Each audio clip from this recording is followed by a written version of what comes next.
Okay, here's your starter. So if you pause your video, have a quick go at the starter.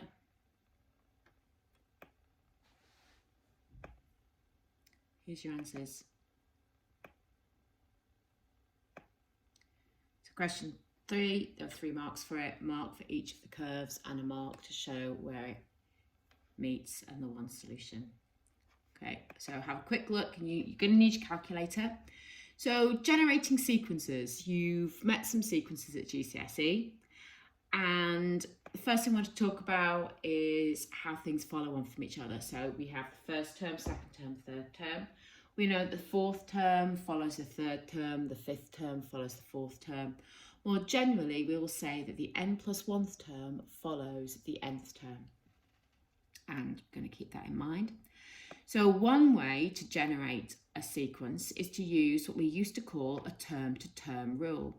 Only we're going to do that with a bit more algebraic slant. So what we're saying here is that the n+1 value of x is the nth value of x plus 5. And this is one way of generating a particular, a nice simple sequence. You will need to be told a particular term. So here we're being told that the first term is 7. So all you would do is to generate the second term is you would say your first term plus 5. So that's going to be 7 plus 5, which is 12. To generate the third term, you would say second term plus 5, which of course is 17. So what you've managed to do is generate a simple sequence using that rule. And obviously the rule is add 5 each time. To do that in your calculator, what you would do is you would enter 7 into your calculator and then press execute. This stores the number 7 in your calculator, and every time the ANS button is activated, it will sort of regurgitate your previous answer. You type in ANS plus 5, then press execute. That should give you your next term, 12. You then press execute again. You'll get your third term. Press execute again. You'll get your fourth term. So we're going to use that idea to generate some sequences. Iteration. You met iteration at GCSE.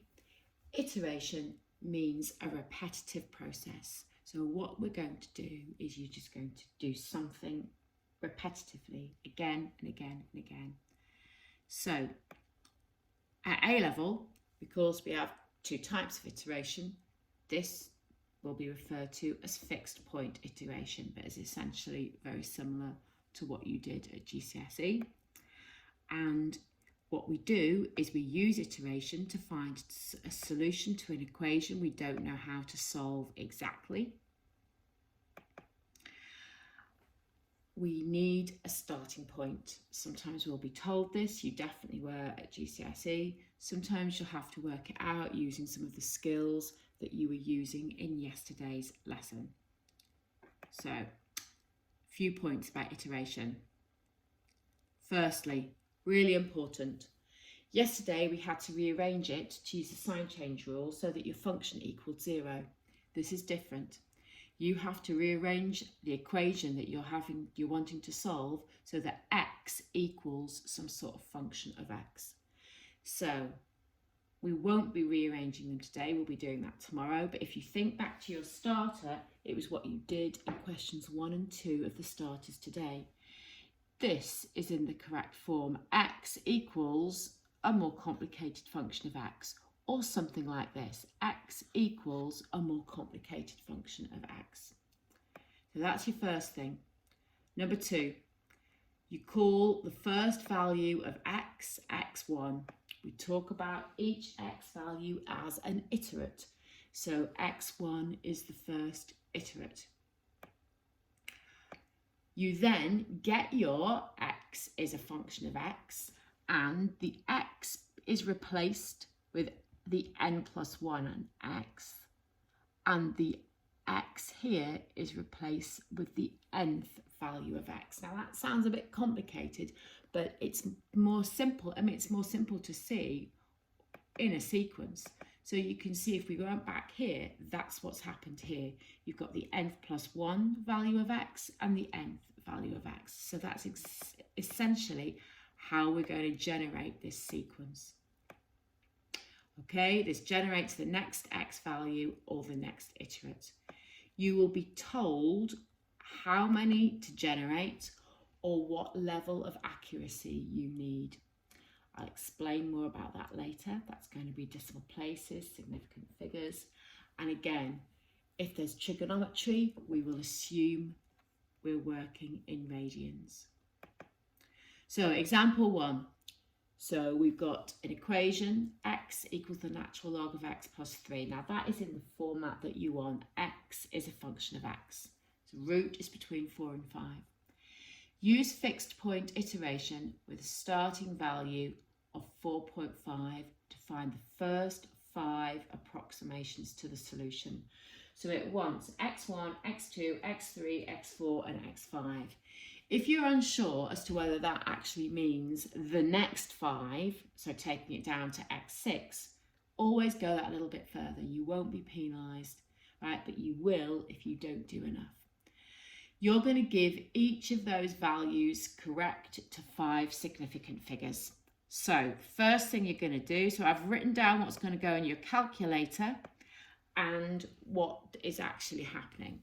So you change your equation into an iterative formula. So this becomes the n plus 1x and this becomes the nth x. So into your calculator, you put 4.5 and then you're going to press execute. Okay, you're then going to enter ln ans plus 3. So that's your iterative formula. Execute. So what will happen there is you will generate your second iterate. So you don't have to do this. Your calculator will be doing it for you. And you will give that to 5 significant figures, being careful to round correctly. Execute again. It gives you your answer to 5 significant figures. Execute again and execute again. So you have generated the first 5 iterates, the first 5 x values. Now there was a part B to this question. Show that this solution is correct to 2 decimal places. Well, currently that isn't 2 decimal places. So to 2 decimal places, round it, you've got 4.51. Now we want to know that to 2 decimal places, this is the right answer. Okay, we want to know that we don't have to go any further with our iteration. So we use what we did yesterday and we will use the sign change rule. So we will take the upper and lower bound of 4.51. So the upper bound will be 4.515 and the lower bound will be 4.505. You will then substitute it in to get a sign change. And of course, to do a sign change, you have to rearrange it to make your equation equal to 0. So we've rearranged this to make it equal 0. So it's ln x plus 3 minus x. And you're now going to take your lower bound and substitute it in. Now you can see that's tiny. In fact, we've got it in standard form there. That's tiny but positive. So positive. You're now going to put your upper bound in your rearranged equation. And again, it's very small, but it's negative, indicating that you've got a sign change. So you know the solution is between these 2. And because these 2 are rounded to 2 decimal places to 4.51, you know that your solution, although you don't know what it is exactly, you know that your solution when rounded to 2 decimal places is 4.51. Example 2, slightly different take on the fixed point iteration. You've got the equation x is cos x, again, written in the form that you want it to.